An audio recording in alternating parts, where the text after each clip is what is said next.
Have you heard about this personal and professional podcast? Coaching in Session with your host, MichaelRearden. So, continuing on with the aspect of love this week, because of course, Valentine's Day, everyone's talking about love. They're going out, they're buying flowers, they're buying teddy bears, they're buying all these Hallmark cards, and they're putting all their feelings into words, and they're saying how much they love someone, and they're showing them how much they appreciate them. This is a wonderful thing. But then you have to ask yourself, what about tomorrow? What about next week? What about next month? What about next year?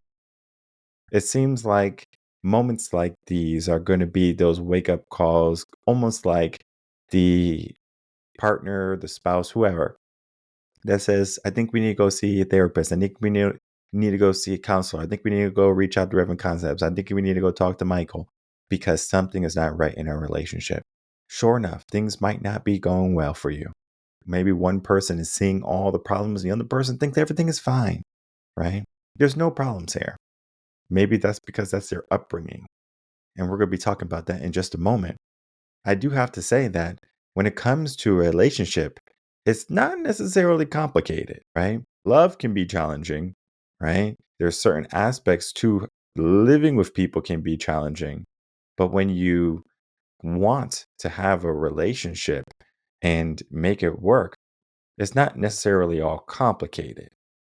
You do your part, they do their part, you grow together, you work together, you help uplift and cherish each other. I mean, it's common sense, right? You have communication, it's common sense, right? But it seems like in our busy world today, it's not common sense. We are moving at such a fast pace. There's so many anomalies happening where it's like this person's relationship is not working and this person is an idol, and we have this misconception of what a relationship truly is. So it makes relationships extremely hard when we don't even know what a healthy relationship looks like. And I'm here to tell you that relationships are easy. Let me tell you why relationships are so easy and then how you can get one too. If you have a person who didn't have a healthy relationship growing up, maybe they grew up in a single parent household, maybe they grew up in a history of abuse, meaning that there was spats, like quarrel spats, and the two harmed each other, both physically and mentally. That means that the words they said weren't so kind, the gestures and the hands they used weren't as loving and caring. And it gave you a stigma of what love is, because that was what love was for you. So what you saw love was might have been divorce. If things are not working out, let me get rid of them. And of course, you can have the perception of, I'm going to make sure my relationship doesn't end up like my parents or my grandparents or my brothers or my sisters or whoever, right? My best friends. It is going to be one of those things of you need to figure out what is love for you. Now, if you don't have those examples of what love is, you might look at maybe Kim Kardashian and Kanye West. Oh, Kim got a different husband, she got a different boyfriend, and she moved on and she's happy. We look at J Lo and Ben Affleck. We could look at all of these celebrities and say that this is love, right? You're going to love them one day you're not, and then all of a sudden you're so happy, and then all of a sudden you're not so happy. You have to ask yourself, is just the ebb and flow of life where some days are going to be good and some days are going to be bad? That is not necessarily what a relationship should be. Now, of course, there's ups and downs in a relationship, right? There might be financial struggles. There might be loving struggles. There could be some infidelity that happens. With all of this, it typically stems from the actions and behaviors of someone who didn't truly understand how important their relationship was. When we are trying to figure out at the inception of our relationship, what type of relationship do we want? And we need to figure out what type of person we are. Because if we're the type of person who, if it ain't broke, don't fix it, or if it's broke, get a new one, we have a very different mindset in how we need to approach this relationship. There's a very different mindset in what we need to do in this relationship and what the other partner has to do for us or for themselves. So, for me, for example, when we look at, or when I look at my examples of marriage, we look at my grandmothers, I look at my parents, I look at the families around me, and I say, okay, well, what is marriage? Right? And we grew up Catholic. And Catholic is you get married in the church and you can only get married in the church once. Now, I'm not sure if things have changed, but when I was growing up, you get married once. That's it. Not dos, not tres, not cuatro, uno, once. That's it. So I knew I had to make sure my marriage counted.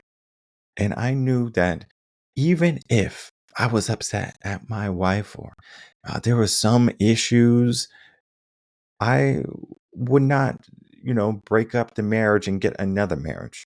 Now, I understand I can break up the marriage, and sure enough, I break my vow. But then I already said, if I do that, that means I have failed to understand the aspect of a relationship. And guess what? There's no more relationship coaching here at RevenConcepts because it is that simple, right? My view and my ideology is you can learn from past relationships and you should have already done that before marriage.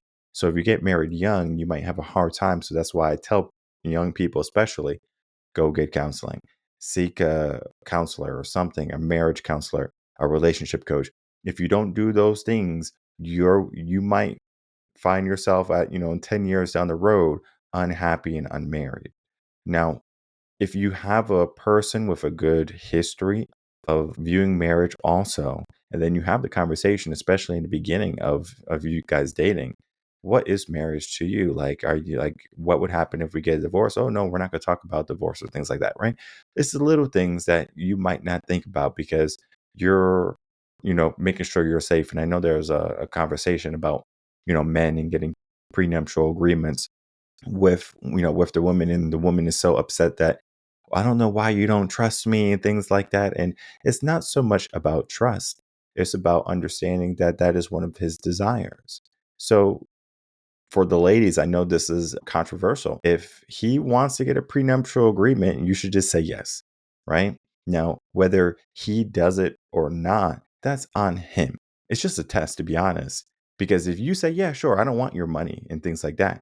Now, if you're a star and celebrity, you're probably going to go through with a prenuptial agreement. If you're just a guy making $45,000, $50,000 a year and she says yes, she's probably a keeper because it's not the money that's keeping her there. It's the love aspect. If she's coming from a strong, healthy family, has a loving father, if she has good examples or had good examples of marriage growing up, guess what? She's going to be maybe the best candidate for a wife. And then also the aspect of not so much about what he can do for me, but what I can do for him. And then vice versa, he should have the same aspect of what can I do for her, right? Because love or marriage is an aspect of service. So we are bringing that service into the relationship where one of each other is going to be in service of one another. It's not a difficult concept. But our world today is so skewed because our examples of love are so skewed. Because we look at the celebrities, we look at the gossip, and we look at how easily replaceable love is. Because love is what?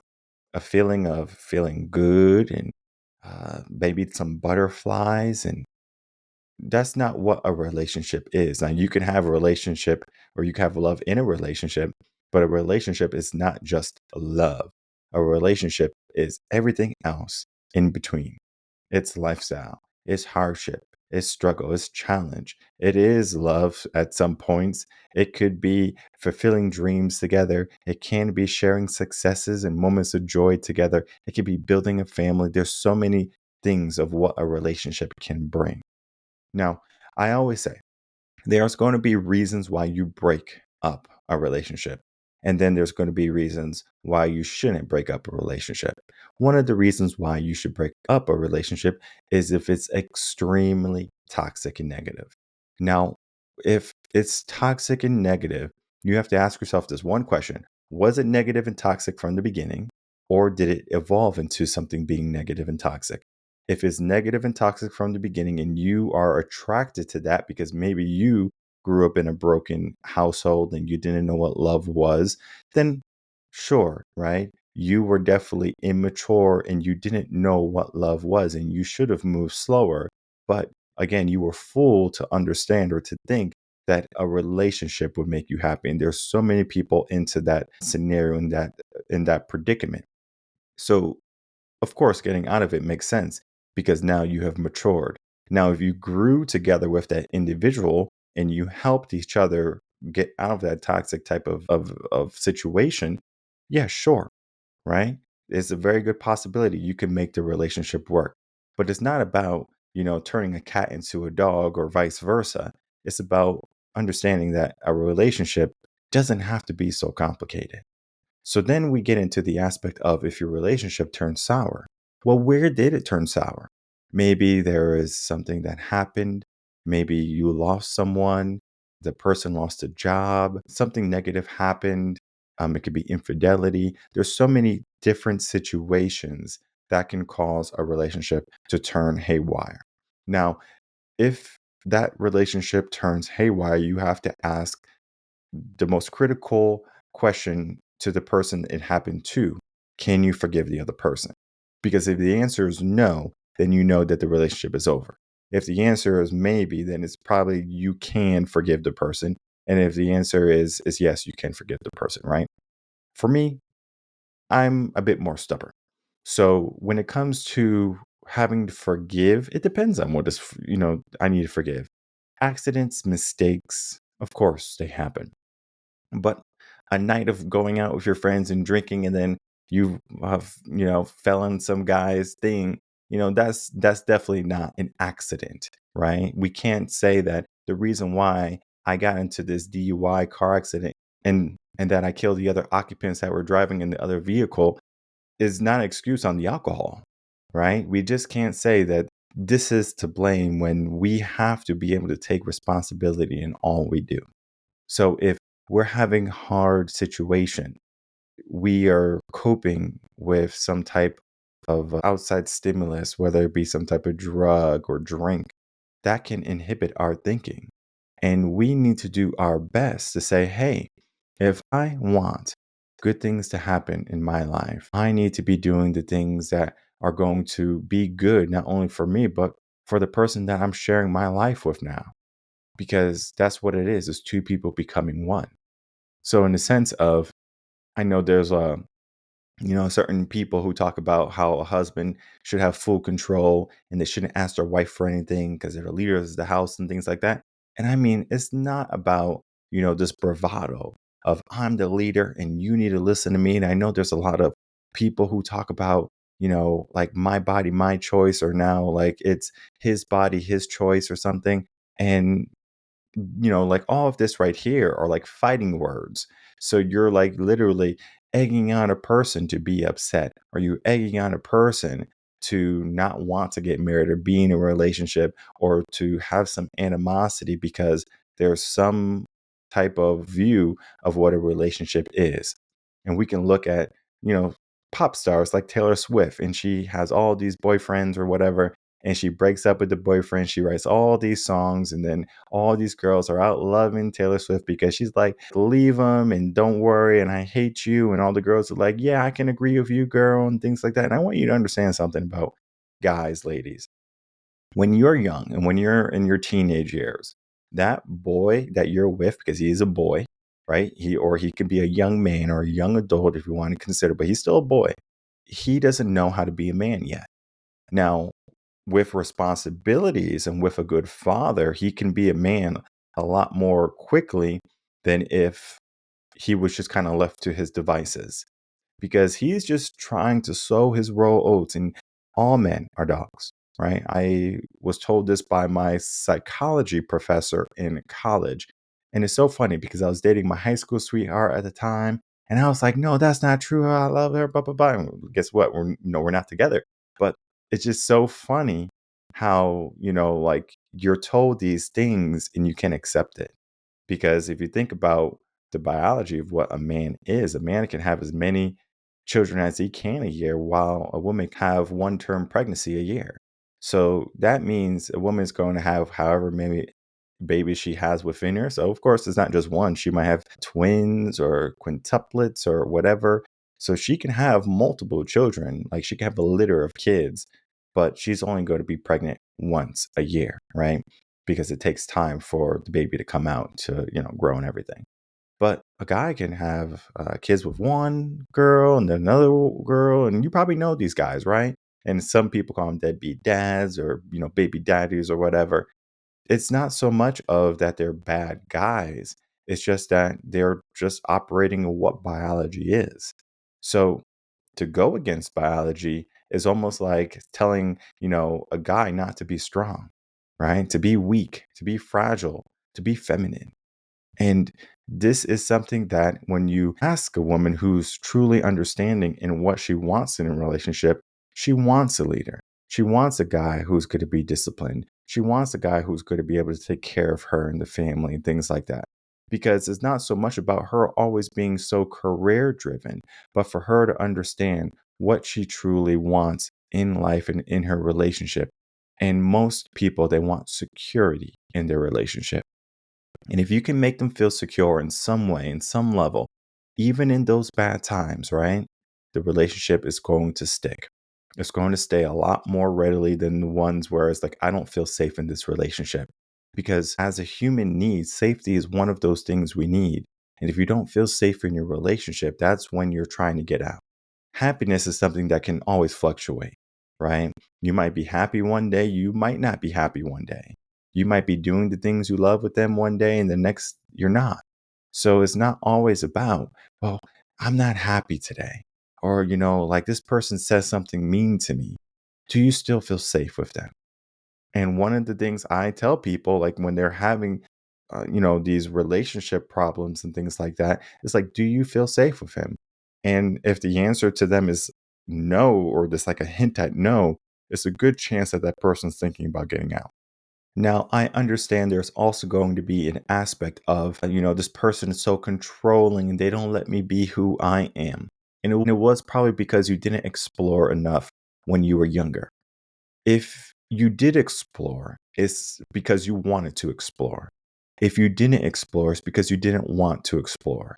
And I know sometimes I get clients, sometimes they're like, yeah, we've been married, high school sweethearts. And then, someone is now 40 or something. And they're like, yeah, I just want to go explore the world because I don't want to have any regrets later in life. And then sure enough, down the road, they, explore a little bit and they realize what they had was so good. Or maybe they might have been lucky and said, what I had wasn't that good because this is better. But it's not so much about living life about, is this going to be better for me? It's about, can I make what I have the best? Because if I give you some tools right now and I say to build something, are you going to say, no, I don't have the right tools to build? No, you're going to use the tools and the resources I give you to build what you need. And that is life. And that is a relationship. You take what you have, you take all the things that you have learned, and then from there you begin to build. And if you did the work, the groundwork, and I have talked about this, you make sure that your characters are aligned. You make sure that you have at least 7 out of 10 values aligned. And you make sure that any negativities or any things that you don't want in a relationship are not there. So if they're a smoker and they're not going to give up smoking, they're probably not a good fit for you, right? Now, if you don't care if they're a smoker as one, one of those things, then sure, get rid of it, right? You don't need that there. But if they're, a person who doesn't love their parents or something like that, that could be a short tell sign. Like, hey, maybe they're not a good fit for me. So figuring out how easy a relationship is going to be dependent on the groundwork you do initially, and then figuring out what you truly want from your partner. If you know what you want, then that is half the battle. You just have to find the person that has what you want or what you need, and then it's going to also share with you things that you never knew you desired. And then when that happens, you grow together, you change, you communicate, you keep on all of that going, right? But you need to have good examples of what a relationship is. And that's why, what I talk about, if I can't have a good relationship with my wife and my kids and things like that, I'm not a good coach. So that's just me. But I know there's many other relationship coaches who want to come on the podcast. One of the things I ask them sometimes, depending on what type of guest I'm looking for, is I say, tell me about your relationship. And they can't tell me about their relationship because either A, they don't have one, or B, they lost it because of their feelings or whatever, right? Now, not saying that everyone who leaves their relationship is a bad coach, because maybe they do find something better. But for me, again, I'm more of a one and done type of person. If it didn't work, right, I'm going to go back to my old dog roots and I'm going to do what feels most natural to me. Now, not saying that you should do exactly what I'm doing. I'm not here promoting what type of relationship you should have. But what I am saying is you should be very clear in understanding what type of person you are. And if you don't know what type of person you are, I encourage you to find out today. Reach out to us, RevenConcepts.com, figure out what type of person you are, figure out what type of relationship you want, and you just figure out how easy it can be to be in love, to be happy, and to find the relationship that fits best for you.